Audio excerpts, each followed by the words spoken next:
So we also wanted to share with you a couple of trends, things that we're seeing around the world. We're starting with Europe, if you don't mind, because that's where I'm from, so I can tell you a little bit more about that. So the European Commission of the European Union just published their vision for education. And as you can see, there's quite a lot there, but I'm focusing on the blue parts: quality, inclusion and gender, and green and digital. So the quality part refers to mastering basic skills. All students in Europe should be able to master some basic skills that are prerequisite to thrive and be successful in life, to find fulfilling jobs and become engaged citizens. So that's the aim, that's the impact that we want to create. So what are those, what are those basic skills that we think provide this quality? Critical thinking, entrepreneurship, civic engagement, digitalization skills, right? So those are the skills that our students throughout Europe need to have. And how do we develop that? Through interdisciplinary or transdisciplinary, learner-centered and challenge-based approaches.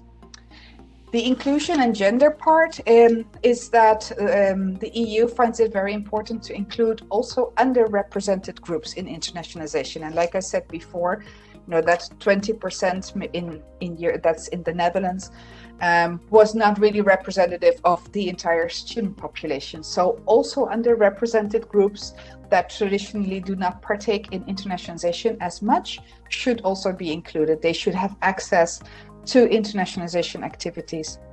And then greener and more digital.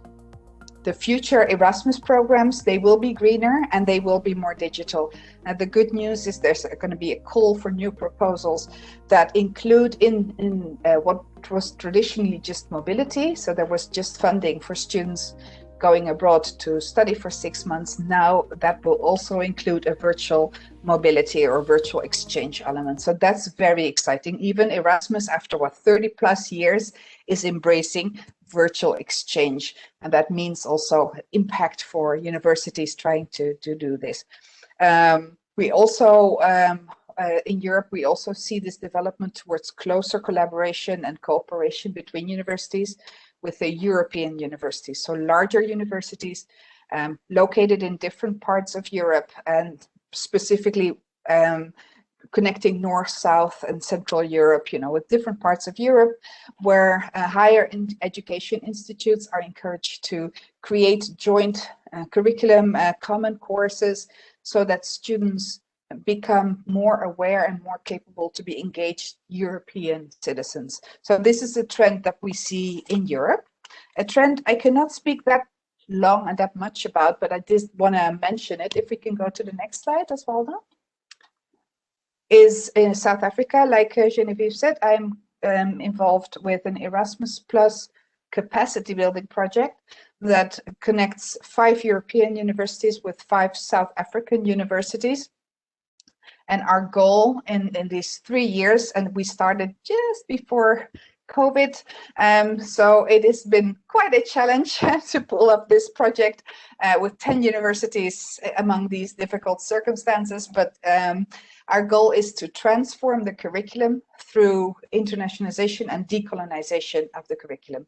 So internationalization of the curriculum or internationalization is not a term that sits very well in South Africa, because the connotation is that Europeans or people from the North will come to tell them how to internationalize, or that they should adopt their views, right? So decolonization of the curriculum is much more about encompassing all voices and empowering also the South African narrative in education.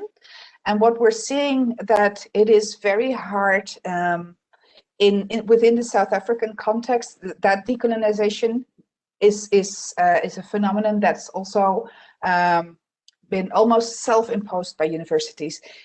In order to be ranked, they try to look as much like European universities, also in their curriculum, their reading lists and everything.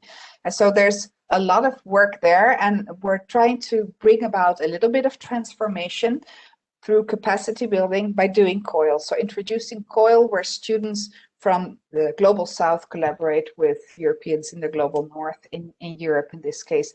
So what I find very interesting is that decolonization is the terminology that appeals to them, that appeals to their rationale, and not necessarily internationalization. Osvaldo, could you elaborate on your part of the globe? Thank you, Eva. In terms of Latin America, in more specifically about Brazil, what we've seen so far is strengthening of the connections between South and South. Somehow there's this, it's not exact, we don't use the idea of decolonization, but it's somehow imbued in all of our in the Brazilian idea too. The question here is where can we find different contexts that are similar to ours, and probably North America and Europe are not an example for us. So we normally look for examples in Africa, in India and Australia. And also, another trend that we've seen here is the creation of local networks. One of the most prominent networks that we have is the Latin American COIL network, trying to connect Mexico and South America in reality. So like a Spanish-speaking, Portuguese-speaking kind of connection.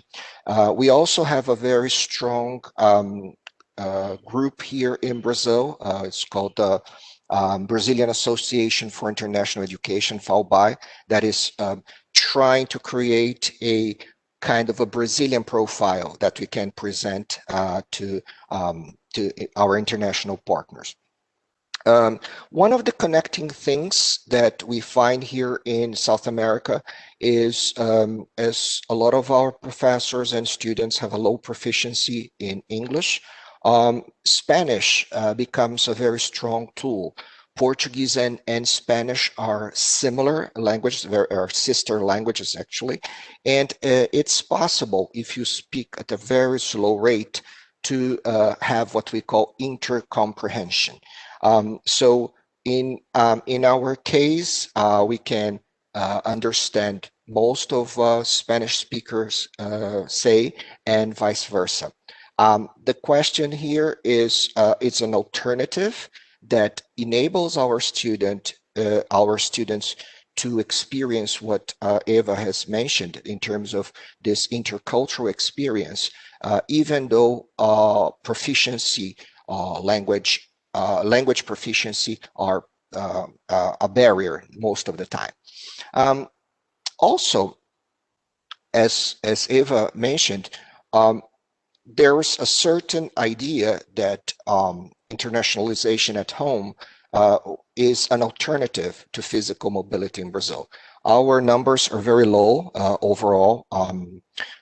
I think in Brazil it's around 2% of our students that have a chance of going abroad. At my institution is extremely low, it's much lower than that. But what we've noticed is that internationalization at home is a possibility to impact the whole student body. So, and this is what we think it's the most interesting thing about internationalization at home. We have here Professor Sten Kemzal added a little bit to our definition of internationalization. Something that's it's very interesting is the expansion of curriculum, cases, topical current events, faculty backgrounds, competitions, etc. So we're not trying to say that COIL is the only alternative, but it's part of the strategy, and it's part of a series of events that can happen at many different layers of the institution. Professors can initiate certain opportunities here, like talking to their friends, involving their students. But when we talk about COIL, there is a certain organized idea that I'm going to talk about next.